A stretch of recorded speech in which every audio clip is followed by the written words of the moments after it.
दरिया के किनारे एक गांव था जिसका नाम था नूर नगर।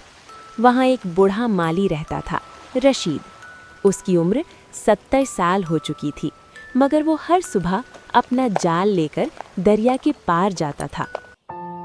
रशीद की बीवी मर चुकी थी और उसका एक बेटा था सलीम, जो बीमार रहता था। दवाई के पैसे कमाने के लिए रशीद हर दिन 4 दफा जाल डालता था, न एक बार ज्यादा न एक बार कम।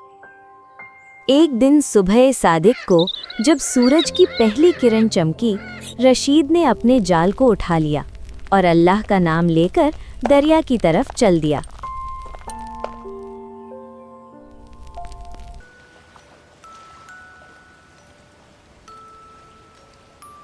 या अल्लाह, आज भी मेरे जाल में कुछ अच्छा डाल दे। सलीम की दवाई के लिए कुछ रुपए मिल जाएं। पहली बार जाल डाला, जब वो खींचा तो बहुत भारी था। रशीद ने सोच लिया कि बहुत बड़ी मछली होगी, लेकिन जब देखा तो जाल में एक टूट-फूट खटारा कुर्सी थी। अस्तगफिरुल्लाह, ये क्या मुसीबत है। उसने कुर्सी को किनारे पर फेंक दिया और दूसरी बार जाल डाला।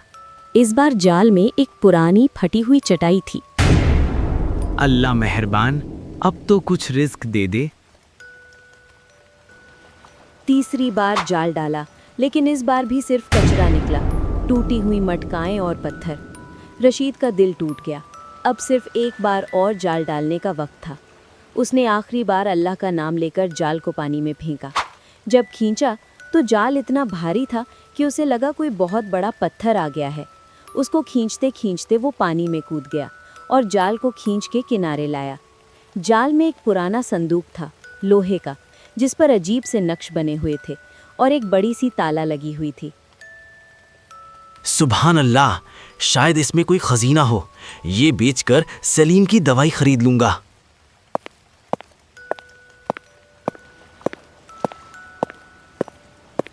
उसने जोर लगाकर ताला तोड़ा। संदूक खोला तो अंदर एक सुर्ख रंग का तावीज़ था, जिस पर सोने के अक्षर लिखे थे। जैसे ही उसने तावीज़ को हाथ में लिया, तावीज़ से धुआं निकलने लगा। रशीद घबरा कर पीछे हटा। धुआं इतना ज्यादा था कि आसमान तक चला गया।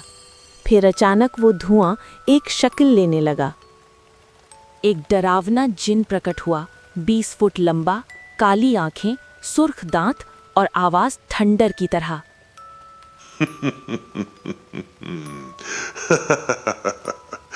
आजाद आजाद हो गया मैं, 1000 साल बाद आजाद। रशीद कांप रहा था। वो गिरते गिरते बचा। आप कौन है? मैं ज़हाक हूँ। 1000 साल पहले मुझे एक बुजुर्ग ने कैद कर दिया था।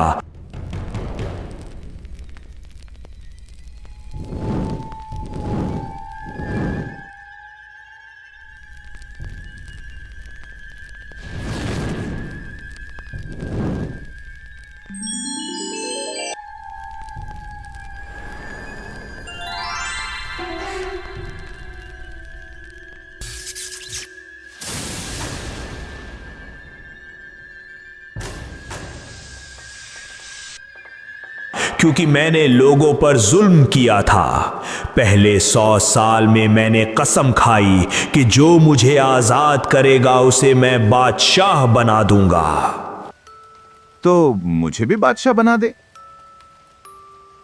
चुप, मेरी बात मुकम्मल होने दे।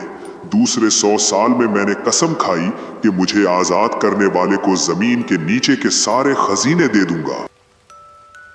तो वो खजीने? तीसरे साल में मैंने कसम खाई कि 3 दुआएं कबूल करूंगा, लेकिन कोई नहीं आया। 400 साल गुजर गए। फिर मेरा दिल इतना सख्त हो गया कि मैंने कसम खा ली, जो भी मुझे आजाद करेगा मैं उसे मार डालूंगा, और वो तू है बुढ़े माली। मगर मैंने तो आपको आजाद किया। मैंने एहसान किया है आप पर। एहसान का वक्त निकल गया, अब सिर्फ मौत बाकी है। बता तो किस तरह से मरना चाहता है, तलवार से, या मैं तुझे आग में जला दूं, या फिर तुझे पानी में डुबा दूं। रशीद का दिल बैठ गया, लेकिन वो जानता था कि जिन से लड़ना बेकार है, उसे दिमाग लगाना होगा। एक बात बताएं, आप इतने बड़े हैं और ये तावीज इतना छोटा, आप उसमें कैसे समा गए थे? तू शक कर रहा है मेरी ताकत पर? मैं जिन हूं, मैं किसी भी शक्ल में आ सकता हूं। नहीं नहीं, मुझे यकीन है, बस समझ नहीं आ रहा। अगर आप दिखा दें कि वो तावीज में कैसे गए थे तो मुझे यकीन आ जाएगा। ठीक है, देख मैं तुझे अपनी कुदरत दिखाता हूं। जिन का पूरा जिस्म धुआं बन गया और वो तावीज़ के अंदर समा गया। रशीद ने फौरन तावीज़ को उठा लिया और उसे वापस संदूक में डाल दिया, फिर ताला लगा दिया। अल्हम्दुलिल्लाह। संदूक के अंदर से जिन की चीखें आने लगी। बुढ़े, मुझे निकाल, तूने धोखा दिया। धोखा? तुमने मुझे मारने की धमकी दी? अब मैं तुम्हें वापस समुंदर में फेंक दूंगा। नहीं नहीं, रुक जा, मैं माफी मांगता हूं, मुझे माफ कर दे। क्यों माफ करूं? तुमने खुद कहा था कि तुम मुझे मार डालोगे। मैं गलती पर था, तूने मुझे सबक सिखाया है। अगर तू मुझे आजाद करेगा तो मैं तेरे साथ इंसाफ करूंगा। मैं तुझे ऐसा सिला दूंगा कि तू जिंदगी भर खुश रहेगा।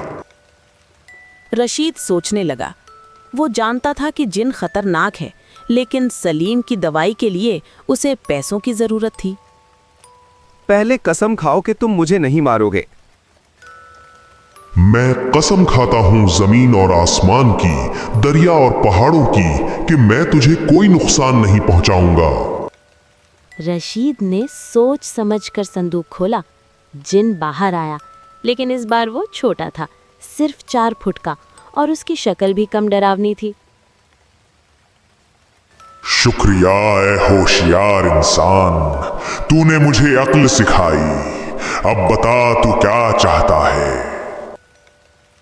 मेरे बेटे सलीम की दवाई के लिए पैसों की जरूरत है। क्या तुम मेरी मदद कर सकते हो? बस इतना ही, चल मेरे साथ। जिन राशिद को एक पुराने जंगल में ले गया। वहां एक छोटी सी झील थी जिसका पानी बिल्कुल साफ था। झील में 4 रंग की मछलियां थीं, लाल, नीली, पीली और सफेद। ये मछलियां जादुई हैं। तू हर रोज यहां आकर सिर्फ 4 मछलियां पकड़ेगा, ज्यादा नहीं। इन्हें शहर के बादशाह को दे देना, बादशाह तुझे अच्छा इनाम देगा। लेकिन ये मछलियां इतनी खास क्यों हैं? ये मछलियां आम नहीं है, इन्हें पकाओ तो तुम्हें पता चलेगा। अब मैं जा रहा हूं, याद रखना, हर रोज सिर्फ 4 मछलियां। जिन गायब हो गया। रशीद ने जल्दी से 4 मछलियां पकड़ी और शहर की तरफ चल पड़ा।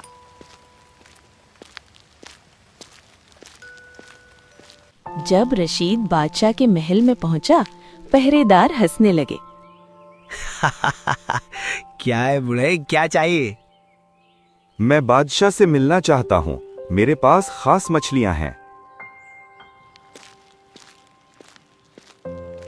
जब बादशाह ने मछलियां देखी तो वो हैरान रह गया। सुभान अल्लाह, मैंने ऐसी मछलियां कभी नहीं देखी। वजीर, इन्हें पकवाओ। वजीर ने मछलियां तवे पर रखीं। जैसे ही मछलियां गर्म हुईं, अचानक दीवार से एक औरत प्रकट हुई, सफेद कपड़ों में, जिसका चेहरा नूर से चमक रहा था। ए मछलियों, क्या तुम अपने वादे पर कायम हो? हाँ, हम अपने वादे पर कायम हैं। जैसे ही उन्होंने ये कहा, मछलियां जलकर काली हो गई और वो औरत गायब हो गई। बादशाह और सारे दरबारी हैरान रह गए। ये क्या था? बूढ़े, ये मछलियां कहां से लाए हो तुम? जहां पन्हा एक झील है जंगल में, वहां से लाया हूं। मुझे वो जगह दिखाओ अभी। बादशाह और रशीद उस झील तक पहुंचे। झील के करीब एक पुराना महल था। वो महल के अंदर गए। महल के हॉल में एक जवान लड़का बैठा था, लेकिन वो आधा पत्थर बन चुका था। उसकी कमर से नीचे का हिस्सा पत्थर था और ऊपर का हिस्सा इंसान। कौन हो तुम लोग? यहाँ कैसे आए? हमने तुम्हारी मछलियों का करिश्मा देखा। बता ये सब क्या है? तू कौन है? मैं शहजादा हमजा हूँ। ये शहर कभी रौनक से भरा था, मगर एक लानत ने सब तबाह कर दिया।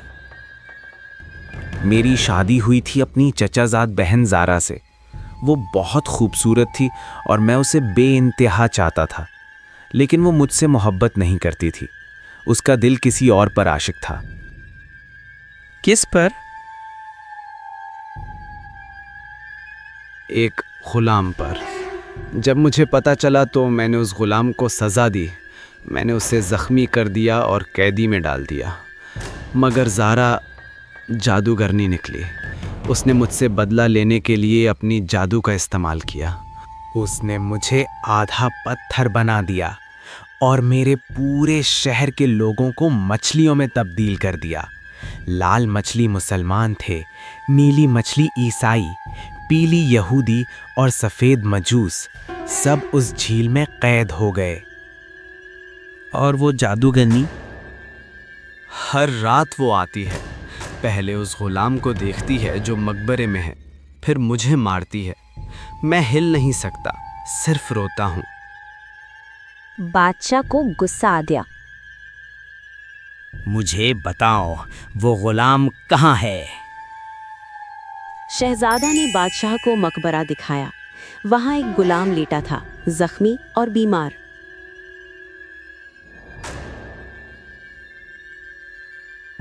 बादशाह के जहन में ख्याल आया।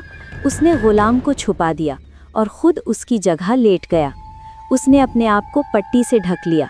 जब रात हुई, जादूगरनी ज़ारा आई।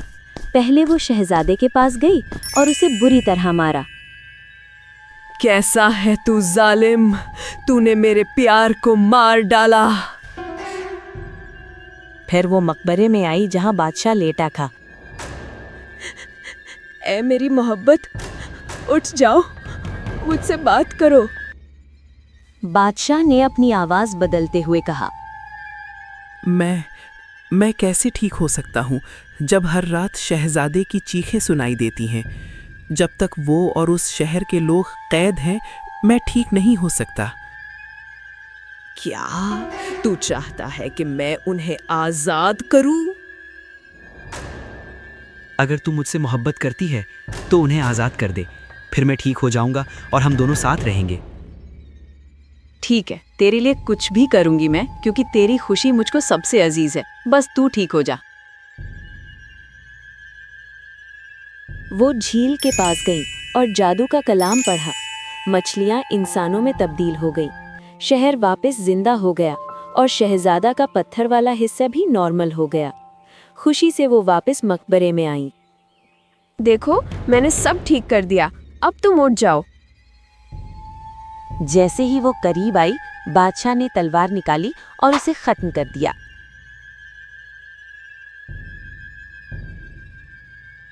शहजादा हमजा भागा भागा महल में आया। वो पूरी तरह से ठीक हो चुका था। सुभान अल्लाह, मैं ठीक हो गया। मेरा शहर वापस आ गया।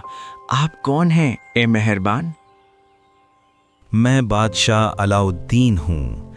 मैंने तुम्हारी मदद की क्योंकि जुल्म को हम बर्दाश्त नहीं करते। दोनों दोस्त बन गए। शहजादा ने अपना शहर संभाला और बादशाह वापस अपने शहर चले गए। सबसे पहले बादशाह ने रशीद को याद किया। है रशीद, अगर तू मुझे उन मछलियों के बारे में नहीं बताता तो ये सब मुमकिन नहीं होता। बता, तू क्या इनाम चाहता है? बस मेरे बेटे सलीम की दवाई के लिए पैसा दे दें जहां पनाह।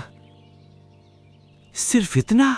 नहीं, मैं तेरा बेटा सलीम को अपना खजांची बनाता हूँ और तेरी बेटियाँ, उनकी शादी शहजादे हमजा और मेरे बेटे से होगी। रशीद की आंखों में आंसू आ गए। शुक्रिया जहांपना, अल्लाह आपको सलामत रखे। उस दिन के बाद रशीद का घर खुशियों से भर गया। सलीम ठीक हो गया और खजांची बन गया। उसकी बेटियां शहजादियां बन गईं और वो जिन, उसने अपना सबक सीख लिया। वो कभी कभी रशीद के पास आता और कहता, ऐ रशीद, तुमने मुझे सिखाया कि गुस्सा और इंतकाम इंसान को तबाह कर देते हैं। शुक्रिया। और तुमने मुझे सिखाया कि मुश्किलात में भी अक्ल से काम लेना चाहिए। और यूं रशीद की होशियारी, शहजादे का सब्र और बादशाह की बहादुरी ने सबको नजात दिला दी।